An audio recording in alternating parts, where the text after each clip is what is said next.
안녕하십니까. 한반도 안보전략연구원 부원장 박성황입니다. 오늘은 새해이기 때문에 여러분들한테 조금 더 부담 없는 주제로 한국과 일본 스포츠 비교를 하겠습니다. 그래서 씨름과 스모에 대해서 말씀드리겠습니다. 특히 오늘은 씨름의 역사와 환경에 대해서 말씀드리겠습니다.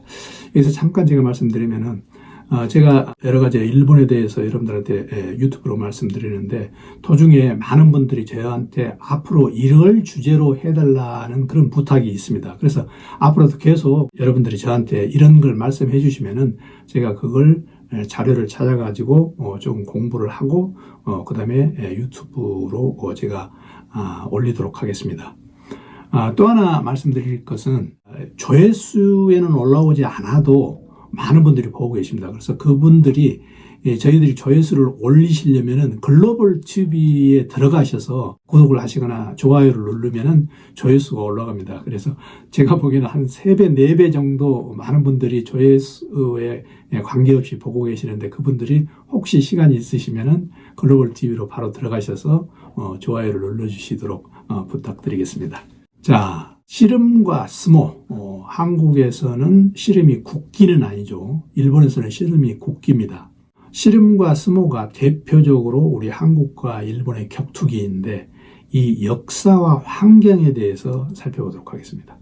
사냥과 결투의 차이가 있습니다. 어떤 동물이 다른 종류의 동물과는 결투를 하지 않습니다. 사냥을 하는 거죠.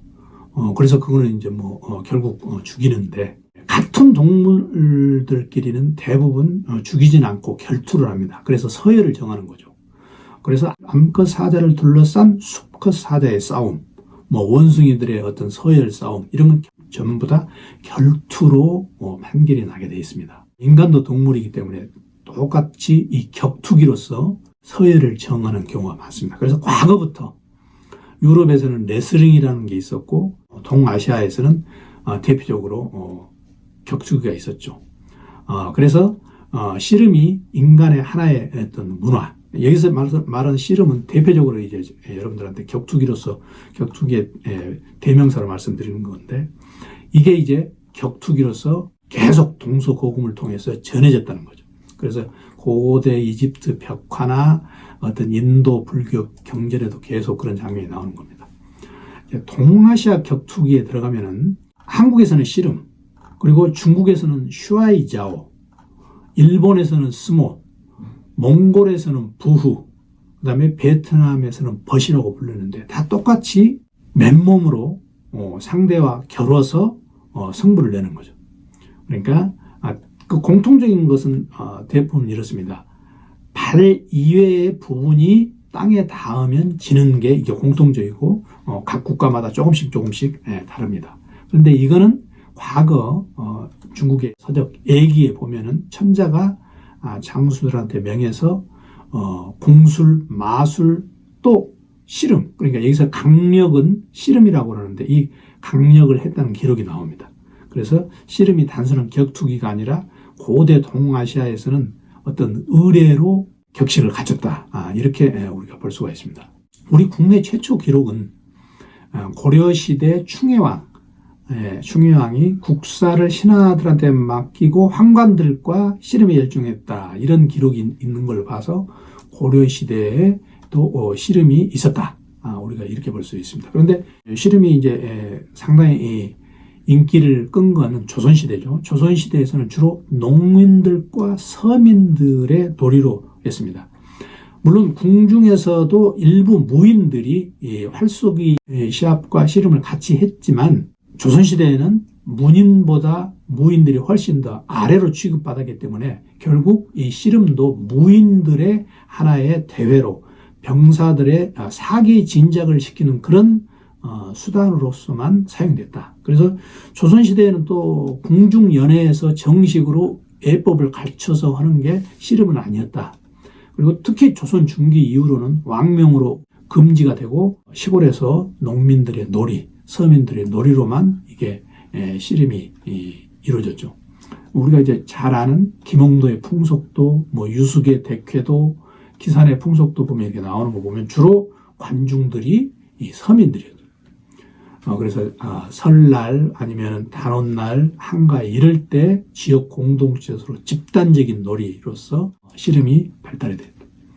씨름에 우리가 보통 삿바라고 하는데 이 삿은 사타구니를 뜻하는 것이죠. 그리고 이 바는 무명이나 광목으로 만든 그런 천, 이걸 그래서 삿바라고 하는데 이 씨름의 특징은 삿바가 있는 거죠. 그래서 삿바는 사실 과거에는 이런 종교적인 토착적인 신앙적인 면에서 굉장히 종교적인 색채도 짙었다. 왜 그러냐면 이 삿바를 여자들이 속옷으로 해 입으면 남자아이를 갖는다고 믿는 걸 보면 이런 종교적인 색채도 있었다는 거죠. 자, 그러면 이제 스모는 어떻게 쓸까? 스모의 어원은 이렇습니다. 스모우라고 해서 저항하다. 이런 뜻이 있죠. 그래서 이게 이제 서서히 바뀌어져서 그냥 스모로 됐는데, 지금 일본에서는 스모를 한자로 어떻게 쓰냐면은 상박이라고 씁니다. 그래서 상자는 서로 상자죠. 이 박자는 때릴 박자입니다. 그래서 서로 때린다는 거죠. 그래서 이제 스모 어원이 되어 있고, 한국의 씨름의 기원보다 일본의 스모의 기원이 훨씬 오래되어 있습니다. 일본 서기에 보면은 BC 23년에 천황의 명으로 스모 경기를 하게 됐다. 그래서 스모 경기해서 이긴 사람이 그 고을을 지배했다는 그런 얘기가 나옵니다. 그러니까 노미노 스푸네라는 사람이 스모에서 이겨서 어느 동네를 지배했다는 거죠. 그래서 일본에서는 계속 이게 이제 궁중 의례로 발전시키면서 천황이 관심을 갖고 그 다음에 일본의 막부 정치로 들어오면 또 쇼군이 관심을 가짐으로써 계속 궁중에서 상당히 높은 수준의 궁중 의례로 했다. 그런데 이제 거기서 사람을 죽일 수 있는 발로 차고 주먹으로 때리는 이런 기술들을 없애고 지금 현대식 이렇게 사람 밀고 어느 구역 밖으로 몰아내면은 승리하는 이런 궁중 의례로 발전을 하게 됩니다. 그래서 막부 시절, 일본에서는 막부 시절이 거의 일본 역사의 절반이죠. 가마쿠로 막부, 무로마치 막부, 그 다음에 에도 막부. 이 막부 시절에는 천황보다 실권은 쇼군, 장군이 더 가지고 있었는데 이 장군 앞에서 스모 시합을 했다는 거 보면은 이게 이제 조란 스모라고 그래서 상당히 궁중에서도 이렇게 또 이 막부의 본거지에서도 이렇게 스모가 있었다. 그래서 체력과 기술을 연마하는 무사들의 필수 교양적인 무술이다. 그러니까 한국과 일본은 조금 틀리죠. 분위기가. 한국은 문인들 우대를 하고 일본은 무인들을 우대하기 때문에 무인들이 곧바로 지배계층이기 때문에 궁중에서 그런 스모가 상당히 의례적인 행사를 거치면서 발달을 했다는 겁니다. 또 천황이 스모를 관람하는 역사가 있었습니다. 예를 들어서 684년에 텐무 천황이 정치적인 의미로 이 천황의 권위를 높이는 그런 걸로 스모를 직접 관람하기도 했죠. 이런 경우도 있습니다. 분토쿠 천황 시절에 첫째 왕자인 고레타카 왕자하고 넷째 왕자인 고레이토 왕자가 대립을 했는데 이 대립에서 누가 왕위를 계승하느냐 그걸 바로 스모로 결정을 했다는 거죠. 그래서 이 스모로 결정했는데 넷째 왕자인 고레이토 왕자가 거기서 이게 스모에서 이겨서 결국 그 넷째 왕자가 세이와 천황이 됐다. 그래서 이런 천황과의 연계성 그리고 아까 말씀드린 막부 시절에는 또 장군, 쇼군과의 연계성으로 이 스모가 일본의 전통적인 관심과 응원을 받았다는 거죠. 그리고 백제와 일본의 교류에서도 백제의 왕족인 교기가 일본에 가가지고 대접을 받고 스모 경기를 관람했다. 그런데 그때 바로 일본에서는 왜 스모 경기를 관람시켰냐면은 고구려에 대한 백제와 일본의 군사적 동맹 관계를 확인하고 또 군사들의 사기를 고양한다는 그런 의미에서 그걸 했다. 그래서 이제 스모 경기가 역사에서도 이렇게 일본에서는 나오는 거죠. 그래서 일본에서는 계속 그런 게 유지가 돼가지고 결국 스모 행사를 관할하는 상박사를 설치하고 또 매년 7월에는 그런 스모를 개최하는 상박절회를 개최해가지고 계속적으로 이어왔다. 그래서 천황과 쇼군이 직접 참여하면서 권력과 연계를 되면서 이게 문화적인 영역을 개척을 했다. 그게 이제 연결이 돼가서 지금도 마찬가지죠. 천황 호위무사다. 그러니까 이 스모 도리들, 스모 하는 사람들, 리키시 똑라고 하죠. 이 리키시들은 보통 천황 호위무사다. 그래서 여기 보시면은 하레 같은 거 할 경우에는 이 일본의 스모 선수들이 전부 다 나와가지고 천황한테 이게 절을 하는 그런 장면이 있죠. 이거 보면은 지금도 그런 게 그 전통이 계속 이어가는 거. 어떤 경우에는 시합을 했는데 승패가 아주 어려운 경우에는 천황이 최종적으로 승패를 결정한 그런 사례도 있었답니다. 지금의 경우 같으면은 보통 스모에서 아주 애매한 경우에는 그 심판이 4군데 있어가지고 4군데 심판들이 모여서 결정을 해서 최종적으로 결정을 하는데, 과거에는 이렇게 아주 어려울 때 천황이 직접 결정할 정도로 스모와 연관이 있었다는 거죠. 막부 시절에는 이 스모가 막부 시절은 이제 싸우는 게 중요하기 때문에 스모가 전쟁에서 하나의 이 체력 단련의 수단으로서 사용됐다.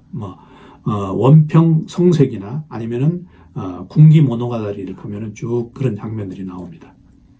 그래서 스모는 일본의 국기입니다. 지금 한국의 국기는 뭐죠? 한국의 국기는 태권도죠. 씨름이 아닙니다. 국기라고 하면은 그 나라의 대표적인 어떤 기회라고 하는데, 예를 들어서 영국의 축구, 영국의 크리켓, 그다음에 스웨덴의 체조, 몽골 씨름, 부후, 또 일본 하면은 스모, 한국 하면은 지금 태권도, 이런 식으로 말하는 국기가 있는데 스모는 일본의 국기라는 거죠. 그래서 스모가 러일 전쟁, 청일 전쟁을 거치면서 스모 단체들이 한꺼번에 또 황군으로 입대를 하고, 또 그 이후에도 계속 천황을 호위하는 그런 무사도 때문에 일본에서는 스모가 국기로 여기고 있습니다. 그래서 오늘은 여러분들한테 스모의 역사와 환경에 대해서 집중적으로 말씀드렸습니다. 다음 유튜브에서는 스모가 씨름과 실제 경기에서 어떻게 다른가, 이런 내용을 상세히 말씀을 드리겠습니다. 시청해 주셔서 감사드립니다.